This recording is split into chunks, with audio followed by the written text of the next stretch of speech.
श्री शिवाय नमः शुभम। जैसा कि आप सभी जानते हैं 9 नवंबर 2025 यानी कि रविवार को पड़ रही है मार्गशीर्ष मास की पंचमी तिथि। दोस्तों ये वह तिथि है जो कि मार्गशीर्ष माह में पड़ने वाली सबसे बड़ी तिथि है, क्योंकि ये रविवार पंचमी को पड़ेगी। अगर कभी भी ऐसा मौका लग जाए कि मार्गशीर्ष माह की पंचमी तिथि रविवार को पड़ जाए तो माचिस की डिब्बी वाला उपाय आप जरूर से कर लेना। इन दोनों का सहयोग बहुत कम आता है। इस माचिस की डिब्बी वाले उपाय को कौन करेगा, सबसे पहले हम इस बात को जान लेते हैं। घर में देखिए जो बड़ी माताएं बहनें होती हैं, उनमें से कोई एक बड़ी माता इस उपाय को कर चाहे तो आप घर के सभी सदस्य कर सकते हैं इस उपाय को। अगर किसी व्यक्ति की खुद की कोई मनोकामना है, खुद का कोई दुख और परेशानी है जो कि वो सिर्फ अपने लिए ही करना चाहता हो, तो वो इस वाले उपाय को खुद वो अपने लिए कर सकता है। बाकी घर में अगर कोई ऐसा है जो अपने पूरे परिवार की सुख शांति के लिए इस उपाय को करना चाहता है तो वो भी कर सकता है। कहने का मतलब है इस उपाय को हर एक सदस्य कर सकता है। अगर माताएं बहनें घर में उपस्थित ना हो और ये उपाय ना कर पाए तो घर का कोई बड़ा सदस्य भी इस माचिस की डिब्बी वाला उपाय कर सकता है, चाहे वो घर का पुरुष ही क्यों ना हो। उसमें कोई दिक्कत वाली बात नहीं है। आखिरकार इस उपाय को हमें किस समय करना है, सुबह के समय करना है कि शाम के समय करना है, तो देखो इस उपाय को आप सुबह भी कर सकते हो और शाम के समय प्रदोष काल में भी कर सकते हो। इस माचिस की डिब्बी का अगर आपने उपाय कर लिया तो समझिए आपके जीवन में खुशियां ही खुशियां हैं।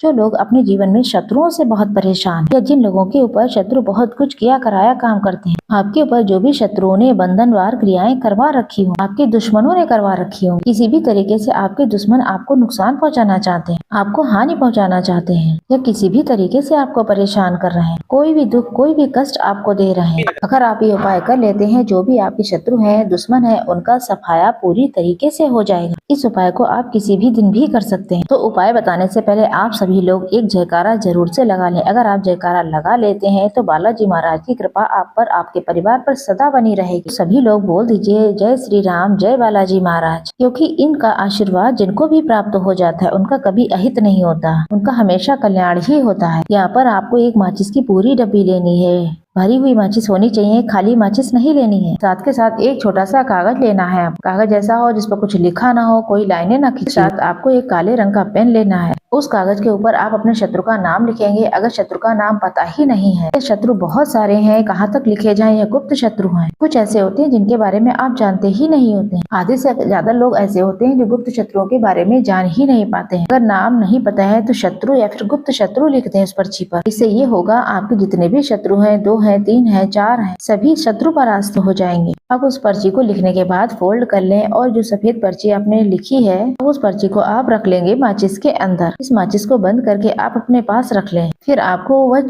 माचिस जो है 24 घंटे तक अपने पास ही रखनी। 24 घंटों में अगर रात में भी आप निकाल के रखना चाहे माचिस को तो नहीं रखेंगे, आप अपनी पॉकेट में रखें, आप अपने तकिए के नीचे रखें। जब 24 घंटे हो जाए तो सुबह आप जब उठें घर से कामों से अपने निवृत्त होकर, तो आपको समय मिले तो आप एक एकांत स्थान पर चले जाइए। आप ऐसे स्थान पर जा सकते हैं जहाँ पर पानी भरा होता है, इकट्ठा हो जाता है, गड्ढा वगैरह होता है। फिर ऐसे स्थान पर चले जाएं जहाँ पर एकांत हो, कोई आता जाता ना हो। वहाँ जाकर के एक बार फिर से अपने शत्रुओं के बारे में सोचना है। तो इतना सोचना है और कहना है कि मेरे जितने भी शत्रु हैं वो परास्त हो रहे हैं, मेरे जीवन से दूर हो रहे हैं। और मन ही मन राहु से प्रार्थना करनी है कि मेरे शत्रु हैं, मेरे दुश्मन हैं, उन्हें मेरे जीवन से दूर कर दीजिए। माचिस का उपाय राहु से जुड़ा हुआ है। उस पूरी माचिस की डिब्बी को एकांत में फेंक कर आ जाइए। उस पर्ची के साथ ही आपको फेंक देना है। माचिस को फेंकने के बाद पीछे पलट कर नहीं देखना, सीधे अपने घर पर आइए, हाथ पैर धो लीजिए। बाकी कुछ भी करने की आपको जरूरत नहीं, सिर्फ एक बार ही इस उपाय को आप करेंगे।